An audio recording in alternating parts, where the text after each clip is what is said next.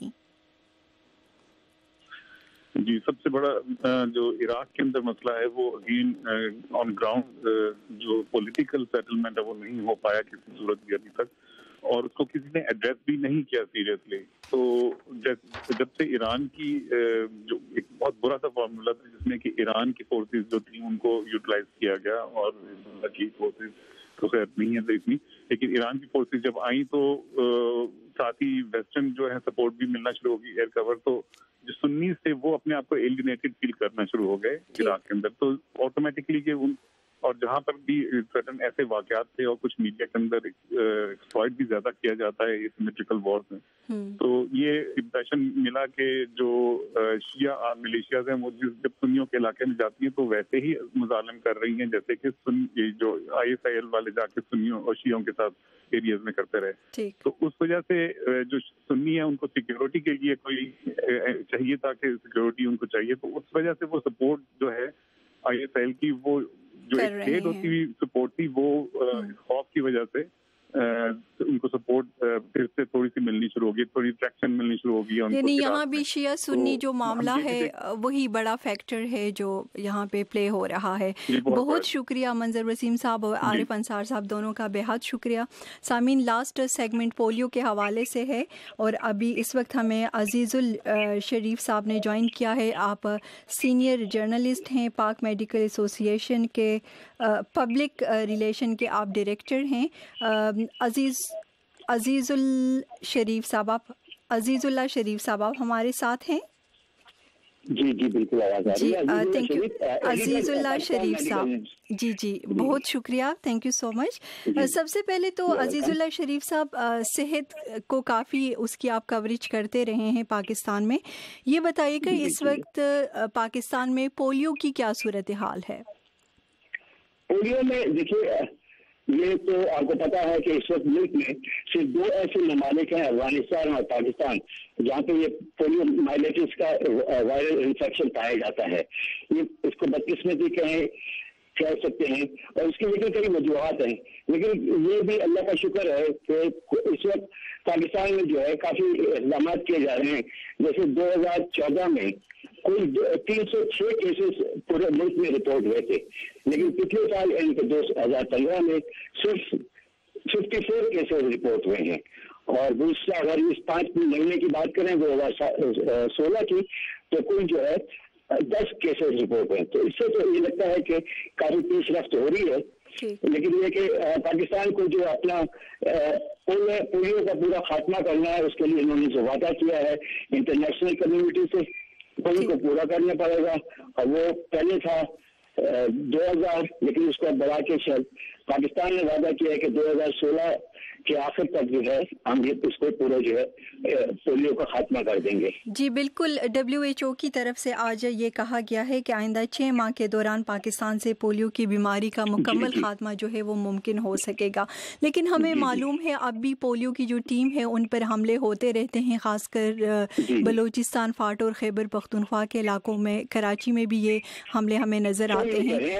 تو پھر کہاں تک اس ہدف کو اچیو کرنا پاسبل ہے؟ اورنگی کے علاقے میں 5 جو ہمارے پولیس کے نوجوان تھے، وہ جو پولیو ٹیم کے جو سیکیورٹی کے ڈیوٹی پہ معمول تھے، ان کو شہید کر دیا گیا تھا۔ یہ تو آپ جانتے ہیں نا کہ ایک ہی بڑی وجہ ہے کہ پولیو جو پاکستان سے جس کا مکمل خاتمہ نہیں ہو سکا، اس کی وجہ یہی ہے کہ ایک ملیٹنٹ گروپ ہے جو اس کو اپوز کرتا ہے۔ تو اس کے لیے اقدامات لیے گئے۔ اب مثال کے طور پہ آج ہی سے پورے ملک میں، نہ صرف پاکستان میں